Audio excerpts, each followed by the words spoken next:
Hello students, welcome to my new video. पिछली video में हमने पढ़ा था कि अकाउंटिंग का ऑब्जेक्टिव क्या होता है, अकाउंटिंग की क्या क्या लिमिटेशंस हैं और अकाउंटिंग के क्या क्या एडवांटेजेस हैं। आज हम उसके आगे के टॉपिक्स पढ़ेंगे, तो चलिए शुरू करते हैं। तो हमारा सबसे पहला टॉपिक है बुक कीपिंग। बुक कीपिंग क्या होता है? पहले इसकी डेफिनेशन देखते हैं। It is concerned with identifying financial transaction and events, measuring them in money terms, recording them in the books of account and classifying them। देखिए, हमने चैप्टर की स्टार्टिंग में अकाउंटिंग का मतलब समझा था। अकाउंटिंग में हम पहले क्या करते हैं? हम पहले आइडेंटिफाई करते हैं कि कौन सी ट्रांजैक्शन मनी रिलेटेड है, फिर उसको हम मेज़र करते हैं कि वो कितने पैसे का काम है, फिर हम उसे बुक में रिकॉर्ड करते हैं, फिर हम उसे क्लासिफाई करते हैं उसकी कैटेगरी के अकॉर्डिंग, फिर हम उसको समरी करते हैं और उसके बाद हम उसका रिज़ल्ट निकालते हैं कि एंट्री की, रिकॉर्ड की, उससे क्या मतलब निकल रहा है। फिर हम उसका जो है रिज़ल्ट कम्युनिकेट करते हैं। लेकिन बुक कीपिंग में आपको क्या करना होता है? पहले आपको आइडेंटिफाई करना होता है ट्रांजैक्शन, फिर उसके बाद उसे मनी के टर्म्स में मेज़र करना होता है, फिर उसे अकाउंट की बुक्स में रिकॉर्ड करना होता है और उसे क्लासीफाई करना होता है। बस बुक कीपिंग में काम इतना ही है। अगली डेफिनेशन अकाउंटिंग की है जो हम पहले ही पढ़ चुके हैं, तो एक बार और नज़र दे लेते हैं। Accounting is a systematic process. ये एक सिस्टमेटिक प्रोसेस है। इन आइडेंटिफाइंग, हम पहचानते हैं कि कौन सी ट्रांजैक्शन मनी रिलेटेड है। मेजरिंग, कितने पैसे का काम है। रिकॉर्डिंग, फिर उसको रिकॉर्ड करते हैं। क्लासीफाइंग, फिर हम एक नेचर की ट्रांजैक्शन को एक जगह पे ग्रुप करते हैं। फिर समराइजिंग, मतलब कि हम डाटा को इस तरीके से प्रेजेंट करते हैं कि सामने वाले इंसान को वो समझ आ सके। फिर इंटरप्रेटिंग, हम लोग उसका एक मीनिंगफुल जजमेंट निकालते हैं और जजमेंट निकालने के बाद हम फाइनेंशियल इंफॉर्मेशन को कम्युनिकेट करते हैं। तो बुक कीपिंग और अकाउंटिंग में डिफरेंस क्या है? बुक कीपिंग आपका क्लासिफिकेशन तक चलता है। देखिए, अकाउंटिंग का अभी हमने प्रोसेस देखा। बुक कीपिंग जो है वो बस क्लासीफाइंग तक चलता है। उसके बाद के जो हमारे स्टेप है वो अकाउंटिंग में आते हैं। तो इससे क्या होता है? इसका मतलब है कि बुक कीपिंग अकाउंटिंग का ही एक पार्ट है। मतलब हम सबसे पहले बुक कीपिंग करते हैं। इसे हर कोई करता है। एक नॉर्मल दुकानदार भी जो है वो मनी रिलेटेड ट्रांजैक्शन को अपनी खाते में लिखता है, कैलकुलेट करता है कि हाँ कितना हो रहा है। कैलकुलेट मतलब वो मेंटेन रखता है अपने बुक्स को। बुक कीपिंग कोई भी करता है, लेकिन अकाउंटिंग सिर्फ बड़ी कंपनियां ही करती हैं क्योंकि उन्हें अपना प्रॉफिट एंड लॉस पहचानना होता है। तो ये था हमारा बुक कीपिंग और अकाउंटिंग। नेक्स्ट टॉपिक है हमारा अकाउंटेंसी। क्या होता है? सबसे पहले इसकी डेफिनेशन देखते हैं। It is a systematic knowledge of accounting. ये अकाउंटिंग का सिस्टमेटिक नॉलेज है। Accounting is a process. Accounting एक प्रोसेस है और उस प्रोसेस की नॉलेज होने को हम अकाउंटेंसी कहते हैं। इसमें बुक कीपिंग और अकाउंटिंग इंक्लूड है। मतलब देखिए, हमने ये पढ़ा है कि अकाउंटिंग एक प्रोसेस है और जिसको अकाउंटिंग के प्रोसेस की नॉलेज है उस चीज़ को हम अकाउंटेंसी बोलते हैं।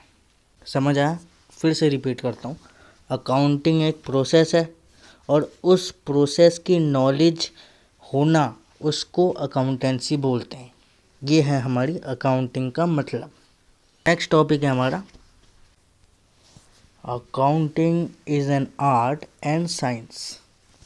कभी कभी पेपर में पूछ लिया जाता है कि अकाउंटिंग आर्ट है या साइंस है या फिर दोनों है, तो इसका आंसर है कि अकाउंटिंग आर्ट भी है और साइंस भी है। देखिए, आर्ट का मतलब क्या है? आर्ट का मतलब है जहाँ कुछ क्रिएटिविटी हो। मान लो किसी ने मुझे बोला कि आपको ये काम करना है, अब मुझे ये काम कैसे करना है, किस तरीके से करना है, ये मेरी क्रिएटिविटी है। तो इसी वजह से अकाउंटिंग एक आर्ट है। सबका अपना अलग अलग तरीका होता है डाटा को प्रेजेंट करने का, इसलिए अकाउंटिंग एक आर्ट है।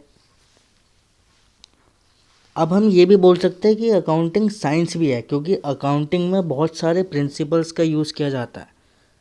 अगर हम साइंस का देखें तो साइंस में भी कुछ प्रिंसिपल फॉलोज होते हैं, वैसे ही अकाउंटिंग में भी बहुत सारे प्रिंसिपल्स होते हैं जो हम आगे जाके पढ़ेंगे। तो अकाउंटिंग में उन प्रिंसिपल्स को फॉलो करा जाता है, इसलिए अकाउंटिंग एक साइंस भी है। तो देखिए इसमें क्या लिखा हुआ है, accounting is both an art as well as science. Accounting art भी है और साइंस भी है।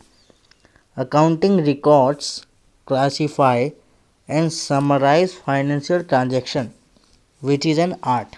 वो जो मैंने अभी बताया, अकाउंटिंग में हम डाटा को रिकॉर्ड करते हैं, क्लासीफाई करते हैं, समराइज करते हैं, वो एक आर्ट है।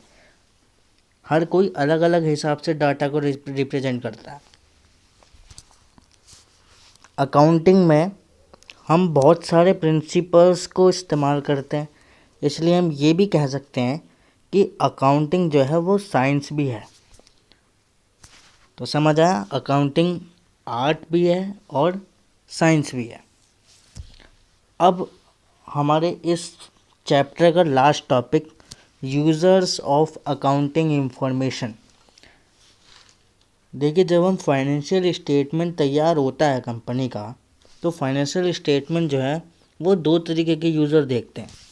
सबसे पहला यूज़र होता है इंटरनल यूज़र, दूसरे यूज़र होते हैं एक्सटर्नल यूज़र।